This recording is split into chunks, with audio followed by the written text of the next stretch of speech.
Isinuko sa mga otoridad ang napulot na 4 na sachet ng hinihinalang shabu ng isang bata sa Northern Samar, habang himas rehas naman ang isang lalaki sa Pangasinan matapos ang ikinasang buy-bust operation.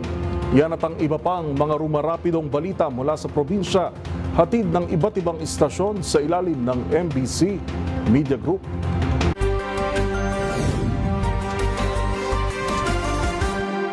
Itinurnover ng isang ginang ng Barangay Nara, Bayan ng Katarman sa Katarman Police ang pinaghihinalaang shabu matapos na mapulot ito ng kanyang mga anak habang naglalaro. Mayroong 4 na maliliit na sachet at isang buong powder na nakalagay sa isang plastic ang itinurnover.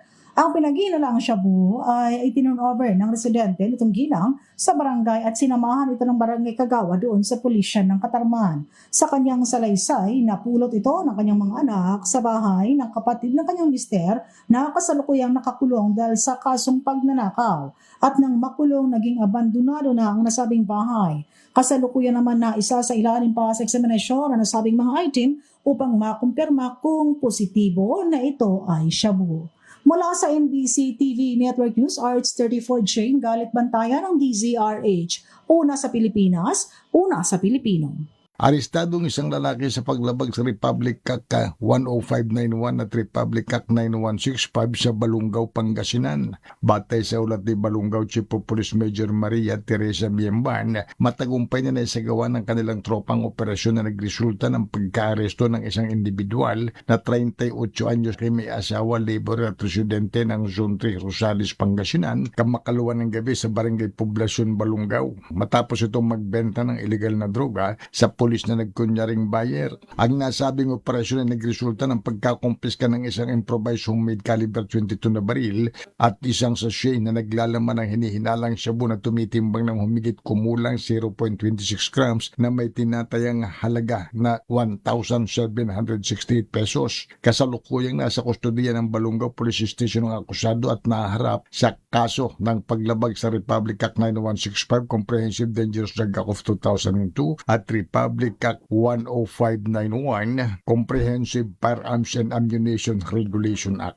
Mula sa Action Radio Pangasinan para sa MBC TV Network News, ito si Freddy Fajardo, RH38, una sa Pilipinas, una sa Pilipino.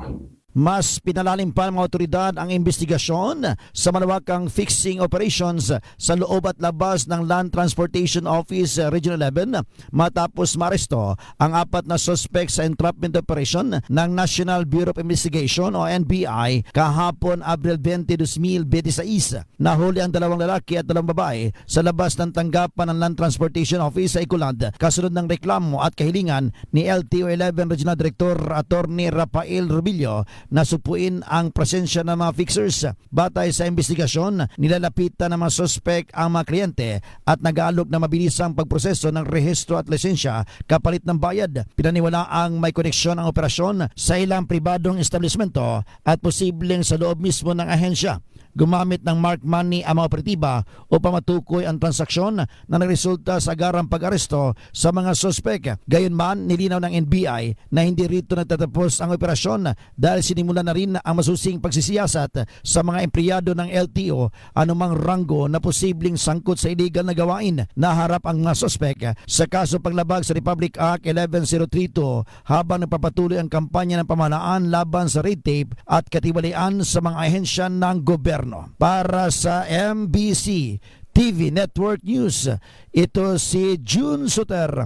Una sa Pilipinas, una sa Pilipino. Aktibong tinalakay ng Kapianan officials ang role at commitment ng Kapianan o Kapayapaan sa Pamayanan Housing Project ng OCM BARM sa ginanap na public hearing ng BTA Committee on Human Settlements and Development chaired by Member Parliament Romeo K. Sema.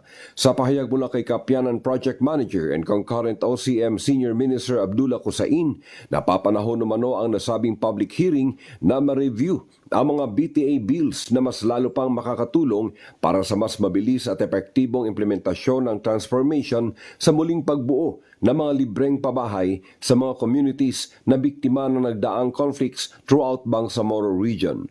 Ang BTA Bill No. 68 na tumatalakay sa Renewable Energy for Social Housing in the BARM Act of 2022 at ang BTA Bill No. 429, the Bangsamoro Housing and Human Settlement Development Act of 2026 ay nakaangkla sa mandato ng BOL na siya namang platform ng Kapiyanan at ng Ministry of Human Settlements and Development o itong MHSD para sa mas epektibong pagpapatupad sa mga programa ng libreheng pabahay sa Bangsamoro.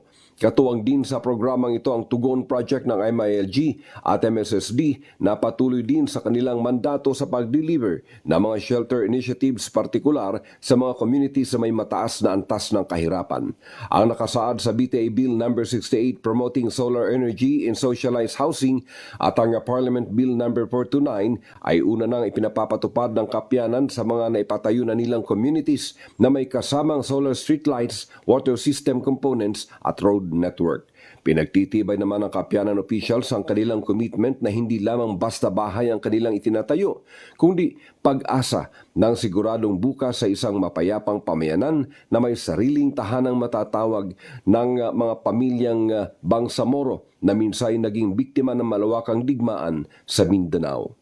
Para sa MBC TV Network News, RH19, June Dimakutak, una sa Pilipinas, una sa Pilipino. Nakilala na ang 3 sa 19 na mga namatay sa engkwentro sa Sitio Clarinding, Barangay Salamangca, Bayan ng Tuboso, Negros Occidental. Maliban kay Ka Arnel Tapang o Roy Pabiliar alias Jong, leader ng nasabing grupo, patay din sina Roel Salibio, 19 anyos at residente ng Bayan ng Tuboso, at Rene Villaren, 58 anyos, residente ng Bayan ng Calatrava, Negros Occidental. Ayon kay Jake de la Cruz, bayaw ni Salibio, nakilala nito dahil sa scar sa kanyang paa ng disgrasya noon sa motorsiklo. Habang ayon naman kay Nixon Villarin na matagal na umanong sa nasabing grupo ang kanilang ama na si Rene, na recover ang iba't ibang uri ng barel, eksplosibo at granada sa encounter site, habang isang